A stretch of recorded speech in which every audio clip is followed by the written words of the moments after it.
¿Alguna vez nos hemos sentido como atrapados? ¿Como si tuviera que haber algo más en la vida?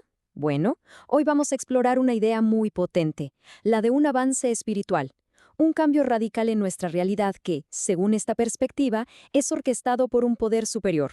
Pero la verdadera pregunta es, ¿estamos listos para algo así? Vamos a ver de qué se trata.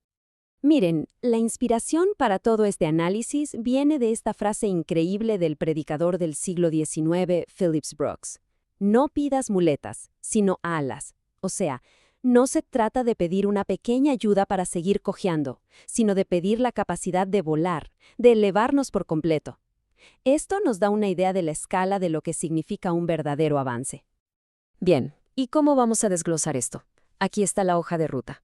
Primero, vamos a definir qué es exactamente un avance. Luego, entraremos en un fascinante marco de 3 etapas que explica cómo sucede.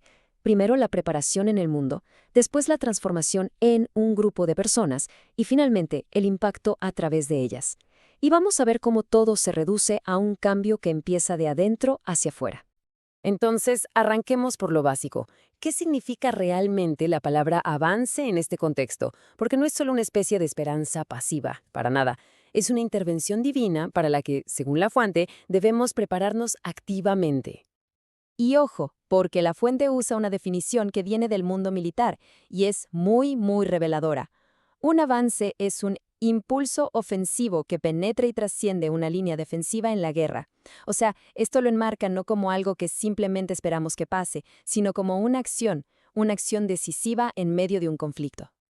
Y claro, esta idea de prepararse no sale de la nada, tiene una base bíblica. La fuente cita a Isaías 54, donde se le dice al pueblo: ensancha el sitio de tu tienda, alarga tus cuerdas, refuerza tus estacas. El mensaje es clarísimo. Hay que hacer espacio, crear la capacidad para una bendición que está por llegar. Es una preparación totalmente proactiva. Ahora sí, vamos al cómo. ¿Cómo sucede este avance? El argumento central de la fuente es que no es un evento aislado y ya, no. Es un proceso de 3 etapas, que es iniciado y guiado por Dios.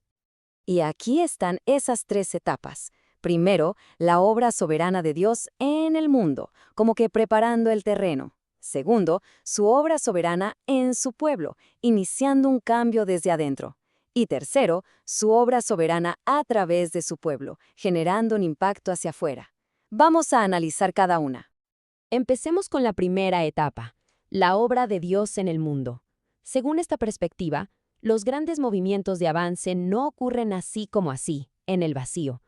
Casi siempre vienen precedidos por eventos a escala global, que de alguna manera crean las condiciones perfectas para el cambio.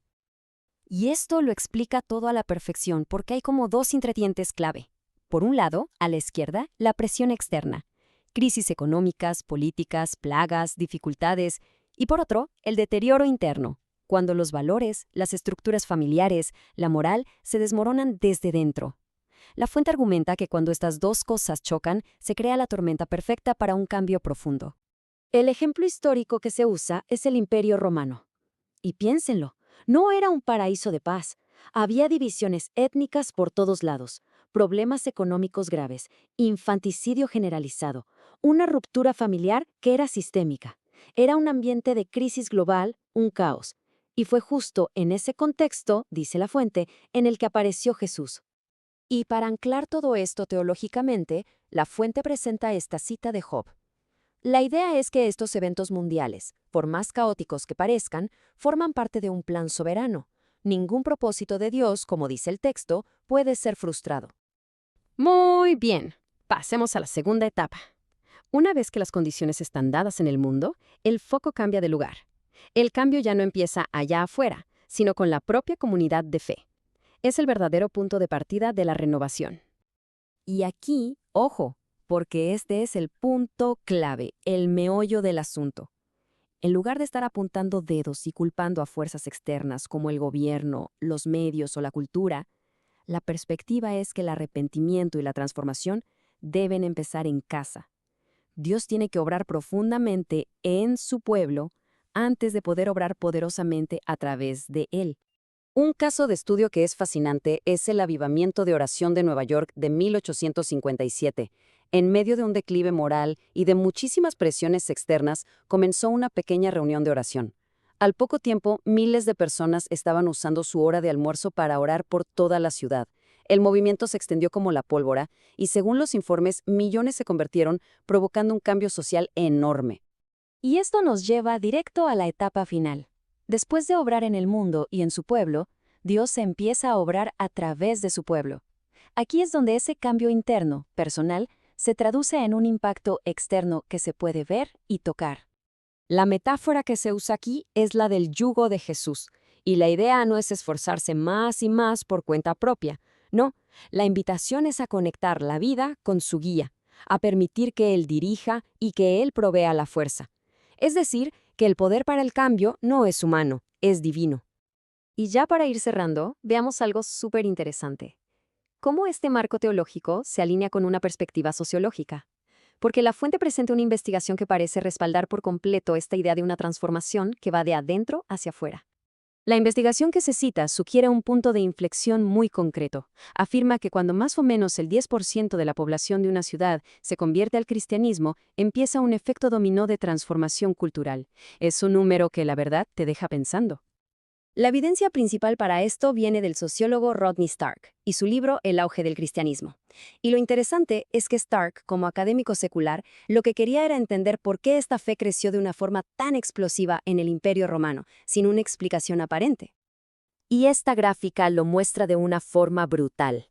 Pasaron de ser unos pocos miles en el primer siglo a unos 33 millones para el año 313, o sea, la mayoría de la población del imperio.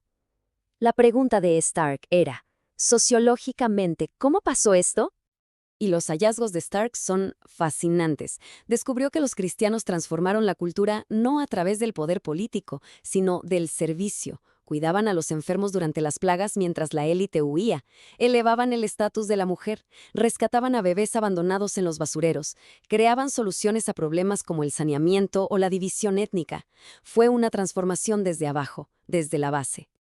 Y esto nos deja con una pregunta final para reflexionar. Según toda esta perspectiva, ¿la transformación de una cultura empieza con el poder externo, tratando de imponer un cambio desde arriba? ¿O empieza con el servicio interno, transformando la sociedad desde adentro hacia afuera? La respuesta que sugiere todo este análisis parece bastante clara, ¿no?